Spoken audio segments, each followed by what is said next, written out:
Binabalita! Mga nagbabalita ang nagsisiksikan. Values na hindi bad news.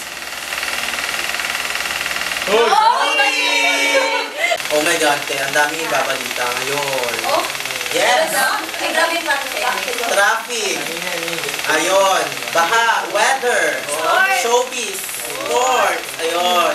Pero, hindi yan ang topic natin. Ang topic natin ay professional ethics.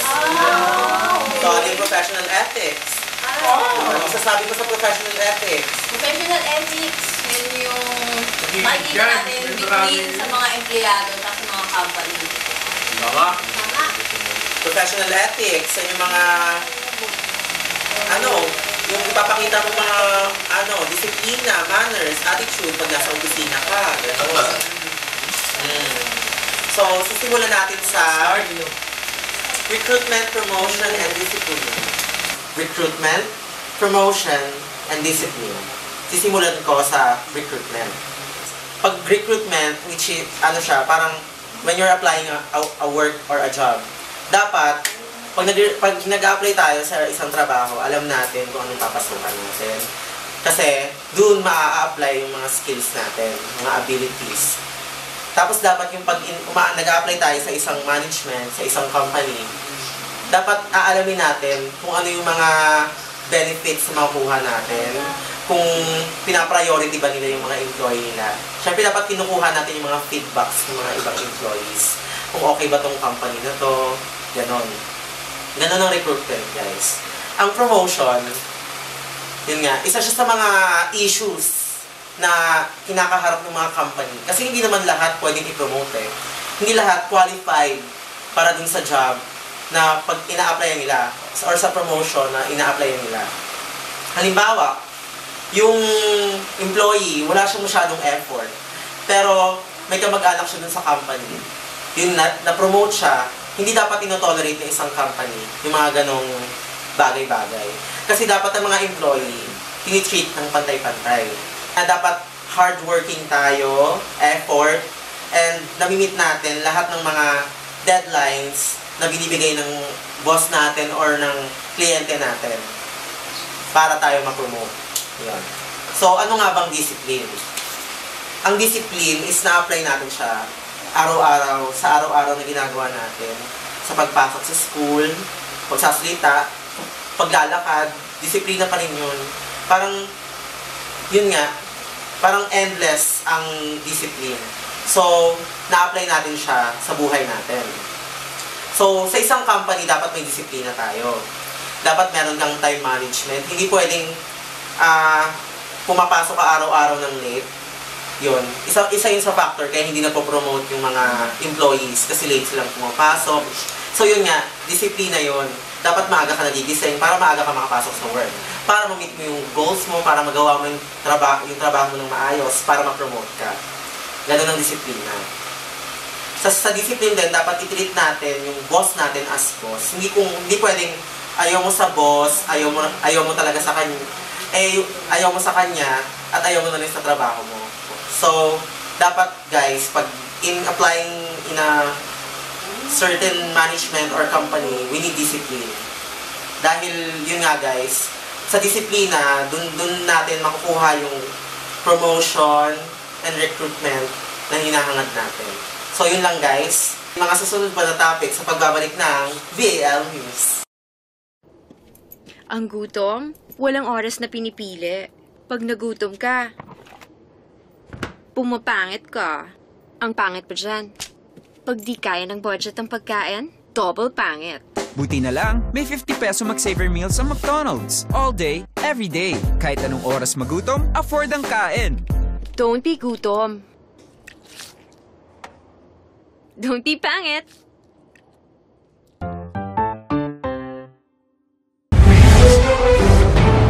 Nagbabalik ang VAL News! Wages and working condition ng topic ko ngayon. Alam mo ba yan? Magkano ba sila sahod mo, kuya? Uy, di pa tayo nagtatrabaho tsaka report lang to. Yung wages, pupasok agad, sahod o ganun.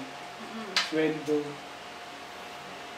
Yung iba employee, hindi na, hindi sila alam mo yung sa working condition yung kasama. Hindi sila nagtatrabaho para sa pera. Tatrabaho sila sa interest o passion. Ganun. Parang maganda ito, sineta. Oo. Kasi gusto nila yung trabaho nila. Passion nila yun. Love nila yun. Ikaw, Jong, anong minsan tinatrabaho mo? Magkaamin na nga. Ano ba magtatrabaho mo? Iba-iba eh. May Pero wala kundi- pa akong work. Pero pwede rin dyan. Kasi yan din dyan. Kasi Ah. may working condition din yan. Oo. Hindi ko mahabol dahil dun eh. Satisfaction tsaka interest yun eh, no? Diba? Kasi parehas lang. So, ganun din yun sa trabaho at sa babae, diba? Sabi nga ni Mark Horowitz, pre, dito. Job satisfaction is easier to talk about than to achieve. Oo. Oo. Para actions speaks louder than words.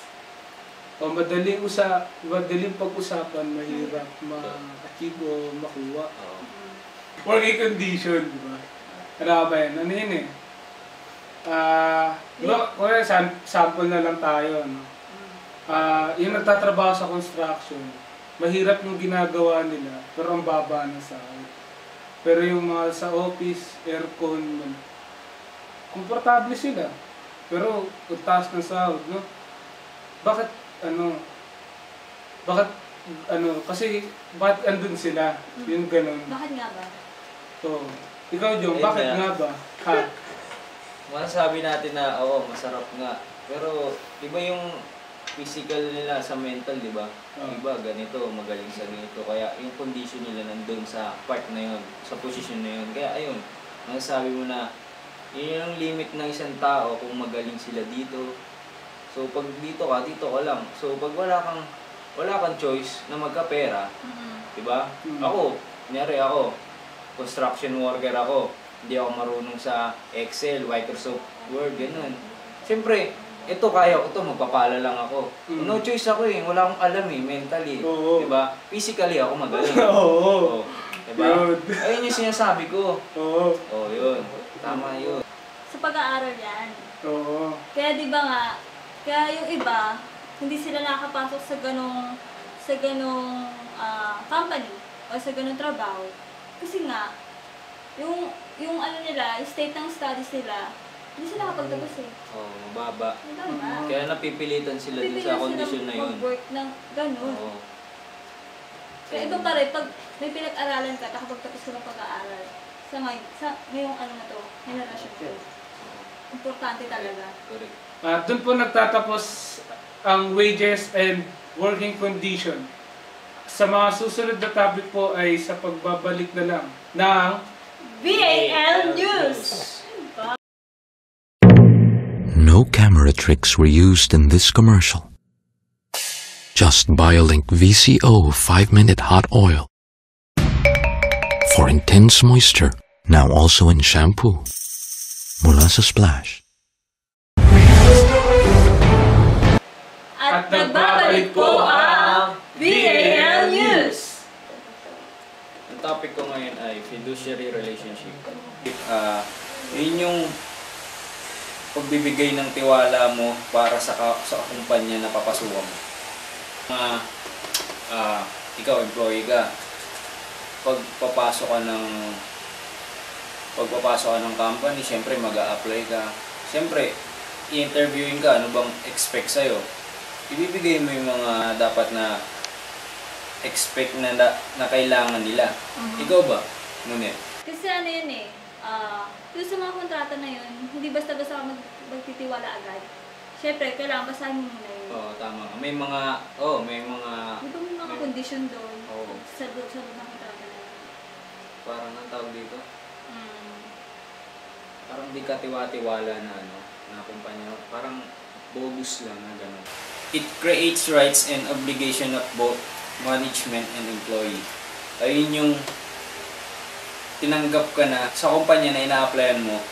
Ano ngayon yung mga kailangan nila sa'yo at yung kailangan mo sa kanila. Yun yung ibig sabihin ko na pag may nagawa kang magandang benefits sa company mo, pwede kang tumaas yung position mo as a employee. Kunyari, yung pagtitiwala sa iyo ng kumpanya, ayun, nandun din. Na ito pala, ang galing mo pala, ganun. Ikaw ba, Monet?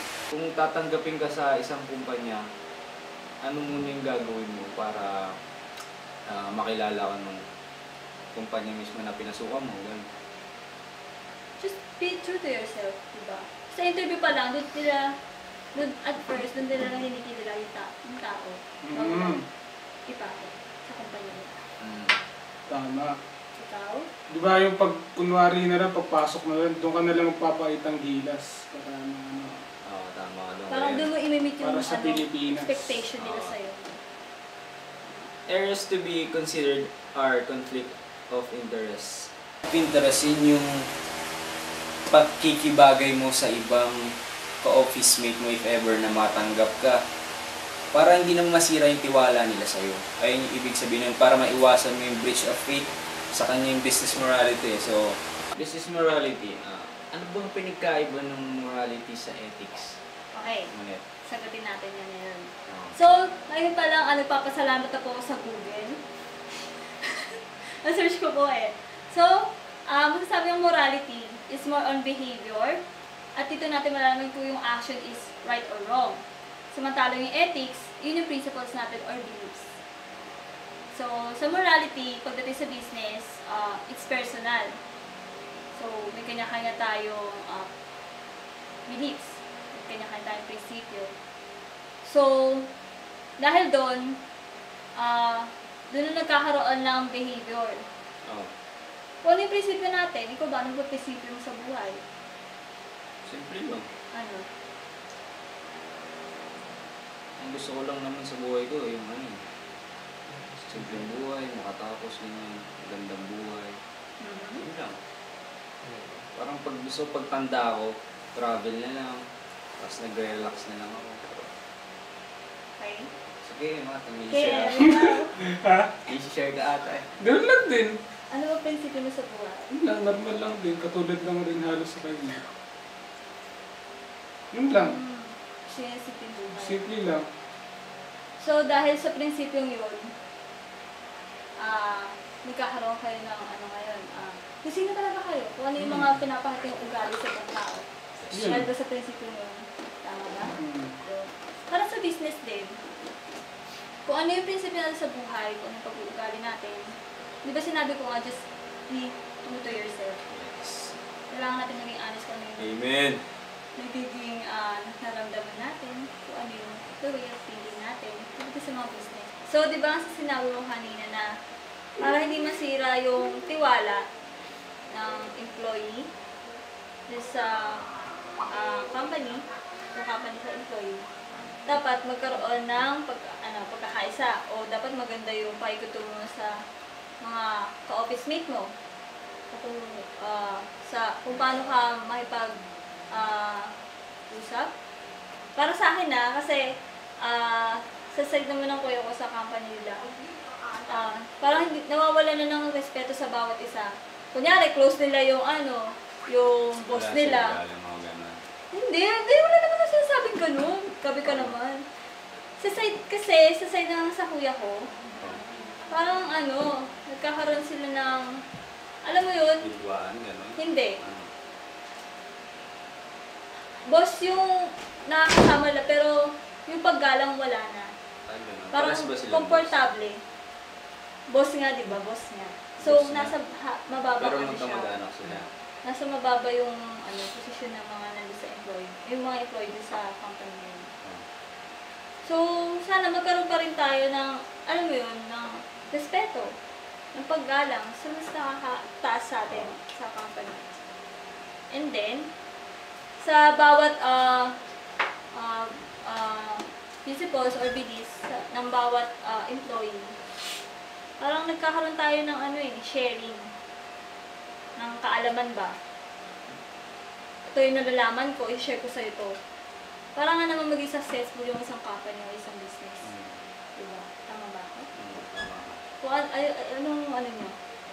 May sasabi nyo? Tungkol sa Hindi, siyempre kailangan natin ng unawa kasi boss natin yun. Hindi naman natin kailangan magmataas dun sa boss mo kasi boss mo nga. Siyempre, kung boss siya, kung ano yung gusto niya, gawin mo. Hindi yung boss siya, tapos parang ikaw pa yung mas boss sa boss mo. Parang ganun. Siyempre, you need to respect your boss kasi boss nga eh. Hindi mo kailangan siyang pantayan. O kung ano yung dapat yung gawin na dapat, yung gagawin dapat na alam mo yun, ginagawa mo for your own, hindi yung para sa boss mo, hindi sa pinapasukan mo pa mo. Parang ganun. So, sa isang company, iba-iba tao, may iba't ibang principles or beliefs. So, nagkakaroon ng mga iba't ibang pag-uugali. Pero, depende na rin sa tao yun eh. Kung ano yung prinsipyo nila sa buhay. So, nagkakaroon ng, yun nga, pag-share ng bawat isang prinsipyo. Doon nagkakaroon ng, doon nagubus yung company or yung business. Doon lumalago. Nagkakaroon ng unity yung bawat isa. Okay? Dito po nagtatapos ang aming report na Business Morality, Wages and working condition. Hindi sa relationship. abangan pa mga susunod na report sa pagbabalik ng BAL News. 2 seconds left, Christian with the ball, and he got it! Mayroon kang kaibigan, laging tapat. Pare! Sobrang cheesy nyo! Cheesy! Cheesy! Cheesy! Kung feeling cheesy mga pare, may new Greenwich Extreme Cheese Pizzas for Men with 2 times more cheese and half pound of roast beef. Meaty for the boys. Cheesy pizza na to mga pare. Cheesy! What?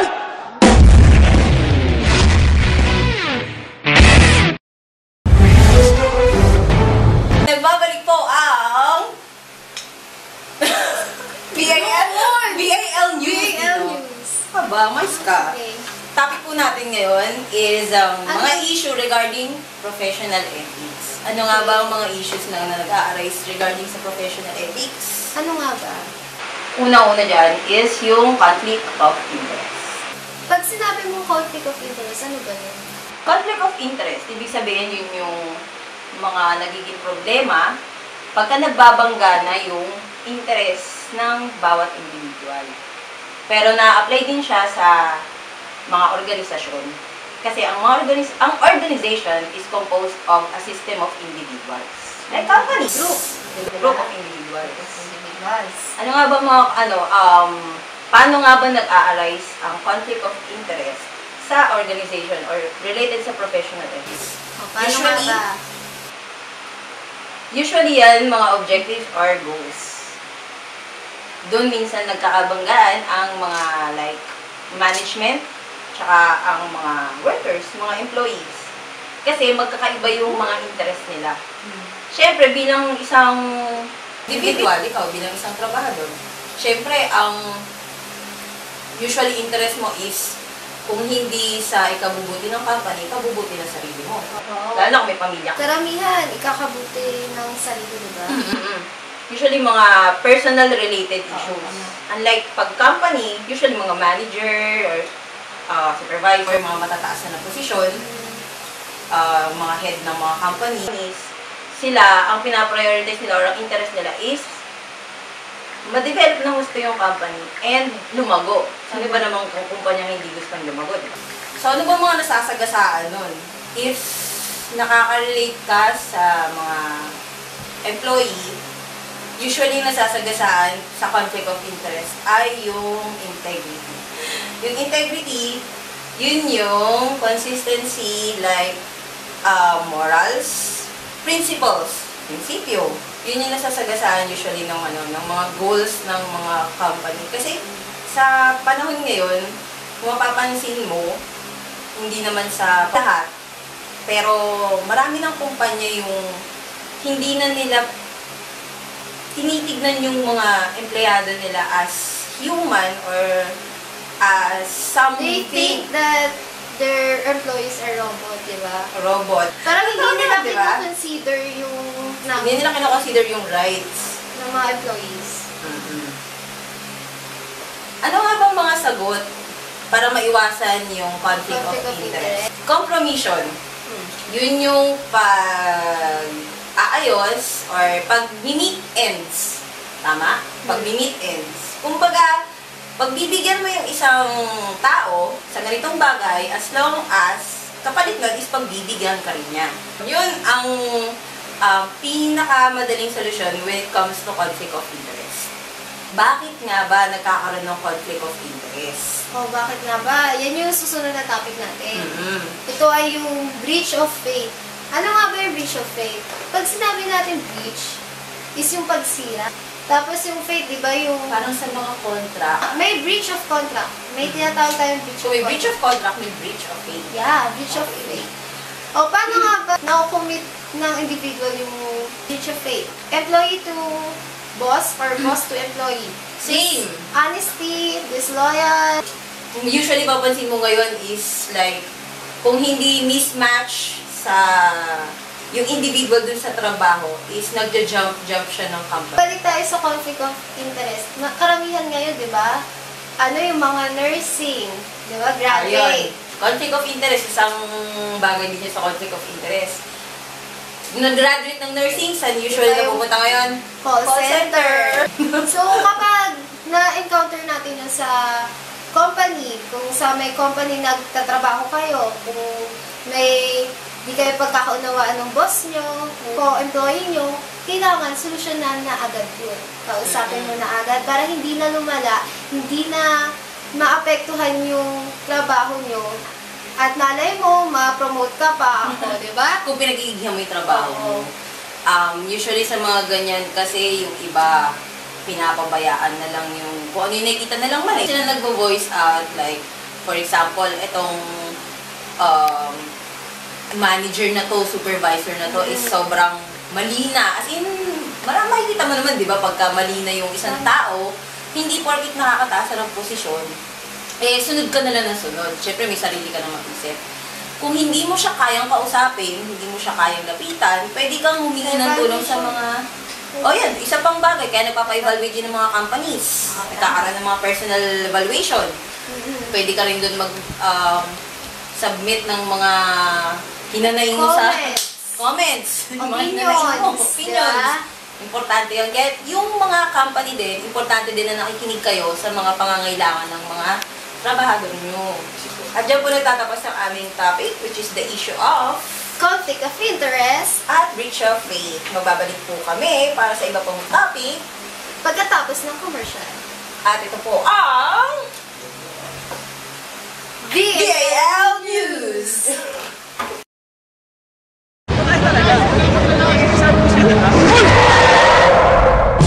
At kung kailangan mo ako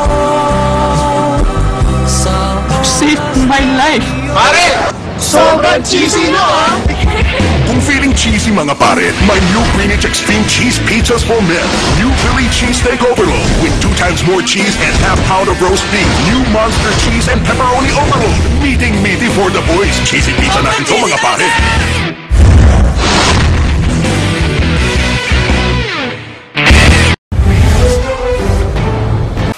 At nagbabalik ang VAL News. Para sa bagong report, tungkol ito sa business secrecy and espionage. Para sa mga hindi nakakaalam, ang business secrecy, diyan pumapasok yung mga responsibility, honesty, integrity at loyalty ng bawat employee sa kumpanya. May mga sinasabi diyan ng mga kailangang gawin o responsibilidad niya para magawa niya yung dapat niyang gawin dun sa kumpanya na yun. Ngayon sa espionage naman, ito yung pag-iispiya ng gobyerno, either gobyerno o ibang kumpanya na kinukuha nila yung mga information, nag-iispiya sila doon, tapos yung information na yun, binibenta nila sa ibang kumpanya para makakuha ng mga kumita rin. Yun. Sa business secrecy, mahalaga yan. Kasi nare-receive yan everyday ng mga empleyado. Yung mga ginagawa nilang mga, kunyari, documents, mga dapat project, ginagawa nila yan within sa kumpanya lang, na hindi pwede nilang i-share sa ibang kumpanya. Depende lang kung partnership yun.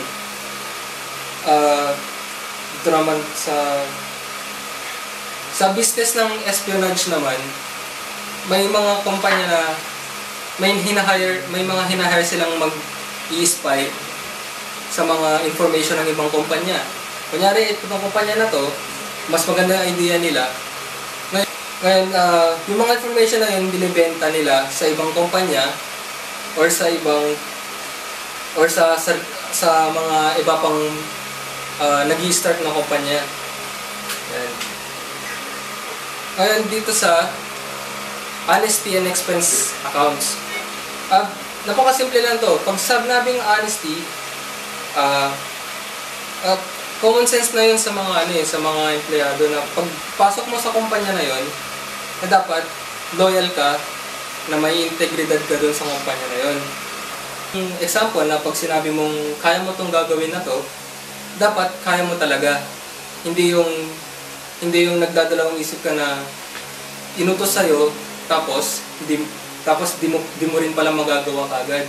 Yun, ano na yan, parang demerit na sa kumpanya yun. Parang maapektuhan lahat. Yun ang kahalagaan ng honesty sa work. Yun din, kasabay ng honesty ang self-discipline. Yun ang pinaka-foundation ng honesty. Na dapat on time, dapat hindi ka nagsisinungaling sa mga gawain mo doon. Tapos dapat scheduled ka rin sa own work mo. Tapos nagmamanage ka ng magandang resource. Doon naman tayo sa expense accounts. Yan. Siyempre, hindi naman mawawala yun. Pag nagtatrabaho ka, may pera ka. Yan. Binabudget ng kumpanya yan para sa mga employees. Yung employees, may power sila para i-utilize yung expenses nila. Kasi pag sineldohan ka, sa'yo na yun eh. So, nasa pleasure mo na kung anong pwede mong gawin doon. Pero magkaiba yung pleasure sa business. Ayun. Ang example ng mga expense accounts na yun yung kunyari, bago ka pa lang, yan na yung minimum wage mo. Meron ka ng pang-transportation, may meal. May mga ibang kumpanya na walang transportation, may ibang kumpanya na wala rin ng meal. Ayun, may mga konting rules doon sa expense accounts. Ang nalaman kong rule, kamakailan lang na pag ang bawat employee, hindi niya pwedeng sabihin ng sweldo niya sa kapwa niya employee. Dahil bakit? Dahil magkakaroon yun ng selosan, magkakaroon yun ng mga di pagkakaintindihan. Kaya ngayon, ang discipline sa pagswelduhan o sa mga expenses, kung ano yung sweldo mo, dapat sa'yo lang yun at itatago mo yun. Ganun lang ang aking topic o report. At magbabalik ang BAL News para sa mga karagdagang report.